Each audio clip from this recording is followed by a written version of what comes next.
Hello everybody, today we're looking at water as a solvent. We're going to check out the vocabulary of the topic and we're going to look at the process of dissolving, and in particular how polar solutes will dissolve in polar solvents and non-polar solutes will dissolve in non-polar solvents. So the word solvent generally means the liquid that you're going to dissolve the substance into, and the thing that is dissolving, that's called the solute. And when you do that, you get a solution. Dissolve is the verb for when something, breaks up and goes in. Small particles go into the liquid. And dissolution is the name of that process.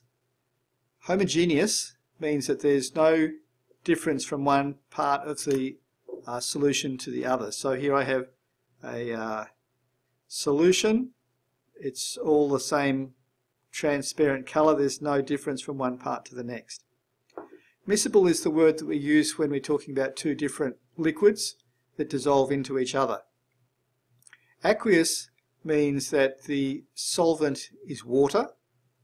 Hydrogen bonds, these are the bonds that appear between water molecules or similar sorts of things. So here we have two water molecules. Here's one over here, one over here. This is the oxygen atom. In the middle, the lone pairs on the oxygen atom sit here, and the hydrogen atom sits here.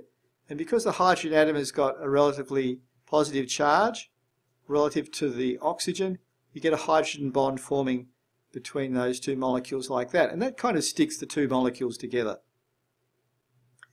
Over here, back onto the vocabulary, saline solution means salt dissolved into water. Polar is a polar molecule is a molecule which has got a positive end and a negative end.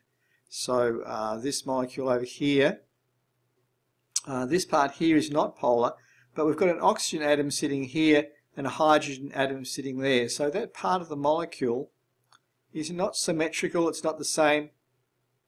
The oxygen is relatively negative, the hydrogen is relatively positive, so that's the polar end of the molecule. A non-polar molecule is like this one, where it's kind of the same on both ends and the same all over. Now, the dissolving process involves three main parts. First of all, the bonds between the solute particles must break. Then the bonds between the solvent particles must break. And then bonds must form between the solute particles and the solvent particles. For a substance to be soluble, the energy needed to break up the solute and to break little holes in the solvent, that's the liquid, must be less than the energy released when the solute surrounds and bonds with the solute particles. So, for example, if we imagine a sugar cube put into some water. So here are water molecules. Now remember, our water molecules are actually a little bit bonded together with hydrogen bonding happening here and here and here and here. So when the sugar cube starts to dissolve, first of all, the little pieces of sugar, the sugar molecules, have to break away from the sugar cube. So we need some energy to do that. Then the sugar molecules have to break in and go between the water molecules. Now to do that, we need to break this hydrogen bond here. So we need to have enough energy both to break the sugar molecules off the sugar cube and also to break them into where they go in between the water molecules. If the energy for that is good, so if these water molecules then surround the sugar molecule and they bond with it in some way, then you might get it dissolving. So you will get dissolving in that circumstance. So let's look at some examples. Here we've got the story of polar solutes dissolving in polar solvents. Here we've got some water molecules. So once again, we've got some polar bonds. So we've got some hydrogen bonds forming between the water molecules like this in between them. And here we have a, oops, get rid of that thing. Here we have an alcohol molecule perhaps bumping up against the water and maybe dissolving. And what we hope to see then, because it will dissolve, it's because the polar end of this part of the ethanol, the alcohol molecule, actually bonds with some water, and this water molecule can move around, and they all move around, and it can bump up against this one like this, and then we get some more hydrogen bonding here. Now this hydrogen bonding is quite strong, like it always is, and that's enough to actually allow this alcohol molecule to actually get sucked into the water, and so it separates from the rest of the alcohol, and it gets swept away and it dissolves. So we've got an example of that. Here I've got some water, and I've got some alcohol. Over here some methylated spirits. So I just pour it in.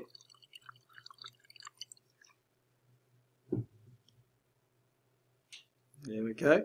Now there's a little bit of cloudiness there, but if we shake it up, it goes homogeneous, and there we go. It looks like it's got a little bit of dirt in it, but never mind. It's homogeneous, and that's how that looks. Okay, now the next thing we're going to look at is non-polar solutes in non-polar solvents. So over here we have some, well, that's actually butane molecules, and they have got dispersion forces between them. So between these two molecules you get a little bit of dispersion forces happening, and maybe a little bit of dispersion forces happening between these two molecules. Now when a larger molecule comes along, a different one, which is non-polar, it can move up and it can come in close to these ones.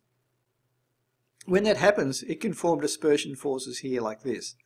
And so that can actually attract this molecule in, and this can actually mix up with these ones. So you will get 1, 2, 3, 4, 5, 6. You will get hexane dissolving into butane. That can happen. And I've got an example of that as well. Here I've got some oil.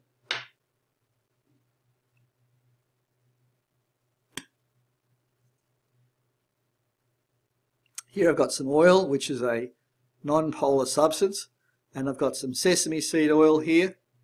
And if I put the sesame seed oil into the olive oil,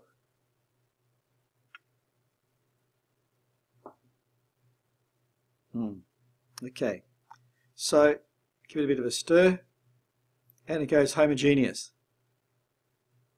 Okay, so olive oil and sesame oil will mix in together perfectly well. So there we go, we've got one oil here, got a different oil here, and the two mix in together. The next thing we're going to look at is polar solutes in non-polar solvents.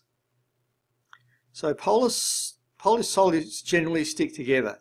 So we've got our water molecules with hydrogen bonding maybe happening here and here and here and here. And in order for the water to dissolve into the oil, so I've got oil over this side like this, and we've got water down here like this. In order for the water to dissolve into the oil, we need to break these strong hydrogen bonds, and it won't happen. So water will not actually dissolve into oil. It won't happen. And in the same way, if we wanted to look at the possibility of oil dissolving into water, what we'd have to do is we'd have to get this oil molecule and we'd have to force it between the water molecules, and that will break the hydrogen bond. So we want this one to pop in here like this, but we have to break a whole lot of hydrogen bonds for that to happen, and so it just won't happen. Okay, I've got an example of that. I've got some water and I've got some olive oil, and as you can see, the oil sits on top of the water, and even if I give it a stir, the oil doesn't dissolve into the water. So what can we say in summary? Polar solutes will dissolve in polar solvents. and non-polar solutes will dissolve in non-polar solvents, but not the other way around. So we can summarize it: like dissolves like. If it's polar, it'll dissolve in another polar thing. If it's non-polar, it'll dissolve in the non-polar solvent.